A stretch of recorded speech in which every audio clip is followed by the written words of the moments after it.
Hello and welcome to Wedding Wednesdays with Weddings Online. My name is Kelly and I'm a former wedding planner and blogger, and I'm obsessed with weddings.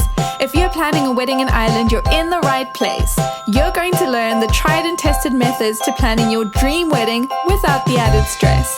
Think of this as your one-stop shop for everything to do with planning your wedding in Ireland, with me, your new wedding planning bestie, and a cup of tea.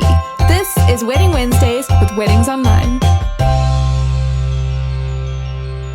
If you are planning on doing a first dance at your wedding, then this episode is just for you.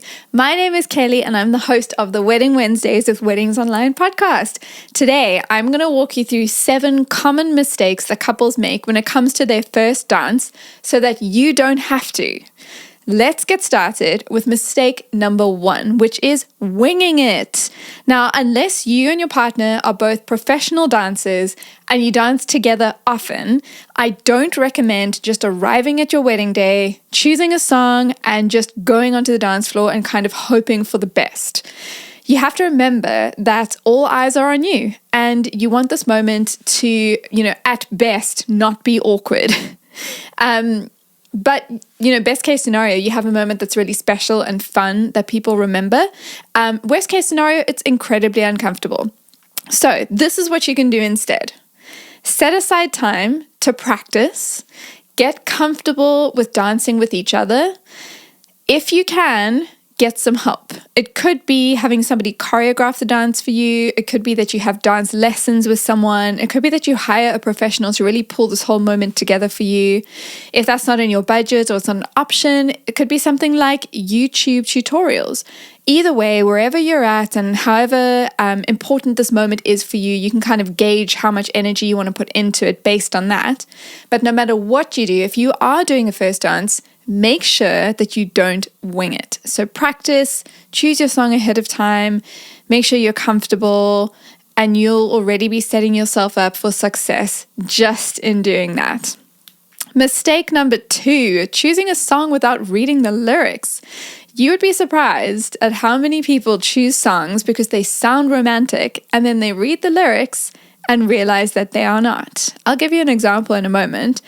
But the reason that this is important is because you're doing your first dance and all your guests are going to be looking at you and listening to the song in that moment. And you don't want that to be the moment that you realize that the song is not actually romantic. For example, you could have picked a song that sounds really special and then you realize it was actually a song that's meant for, a father and daughter, and it's just kind of weird. Or, this is a common example, not necessarily a first dance example, but a lot of people tend to walk down or back up the aisle to the song Ho Hey by the Lumineers. And it's because the hook of the song says, I belong with you, you belong with me, you're my sweetheart, which is really special. But it makes you think it's about a happy couple when actually it's about somebody who wants to be with someone who's already in a relationship. You know that line, I don't think you're right for him? That's about someone singing that they want to be with someone who's already in a relationship. So the point that I'm trying to make is choose your song, listen to the lyrics, read the lyrics out of the context of the romantic music in the background before you make your final decision. Mistake number 3, mistiming when you do your first dance. In episode 91 of the podcast, which was last week's episode, I went into great detail about how you can get everyone on the dance floor for your wedding. And one of the key pieces of advice that I gave is that when you do your first dance, that is what signifies that the dance floor is open. And so in mistiming doing your first dance, if it's too early in the night or too late in the night, you can have a knock-on effect on the whole evening's schedule. So this is what I recommend you do. Work together with your wedding planner, your venue coordinator, your band or your DJ, whoever's going to be doing that particular moment for you, and choose the perfect time together. So you want to make sure that everybody has already eaten, but that it's not so late in the night that people won't have enough time to dance after the first dance. So you've got to pick the perfect time. Some people choose to have the cutting of the cake be something that they do before the dance floor is open.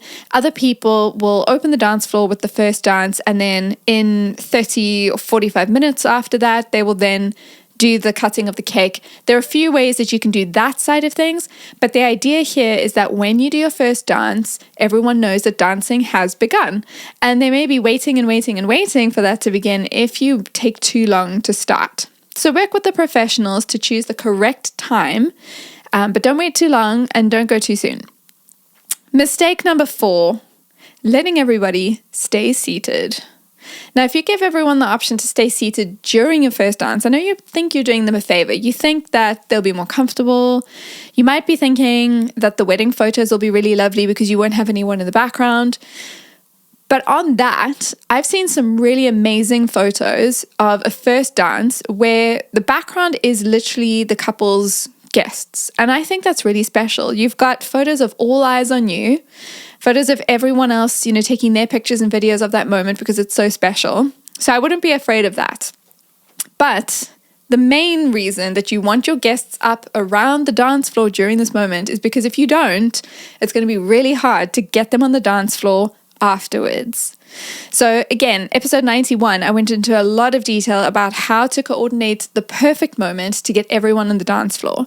And what I explained in that episode is if you don't have a key moment with a really clear pathway to get to the dance floor, what ends up happening is you'll have people seated thinking that they want to dance, but nobody wants to be the first one on the dance floor.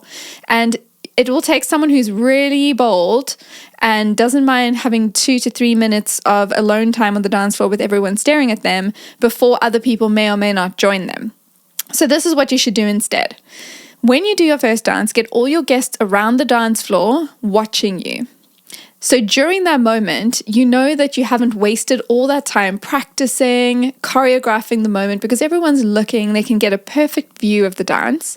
It also means that once you have finished your first dance, everyone's right there. You can go straight into your bangers. They'll come on the dance floor, and then it's a lot harder for people to go away and take a seat because they're already on the dance floor having fun. So you want to make sure that you get the timing right.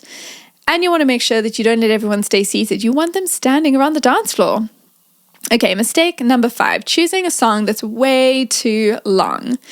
Now, a lot of really romantic songs are 3-4 minutes long, and that sounds okay, but when you really think about it, that's a long time to be standing, just you and your partner dancing, especially if you don't have a fully choreographed dance and you run out of moves. It can be a little bit uncomfortable.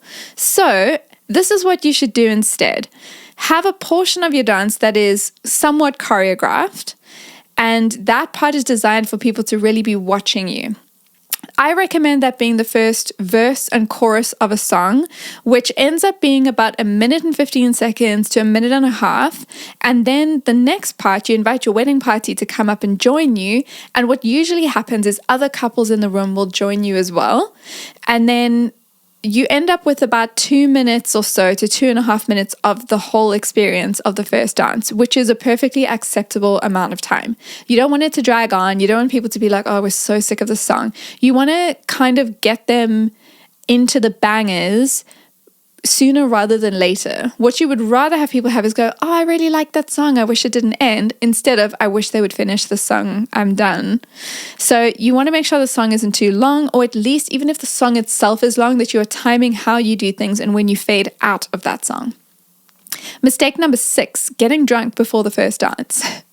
Now, there are a few key moments in your wedding where you need to be focused. You don't want to be slurring your words. You want to make sure that you know exactly what you are doing or saying.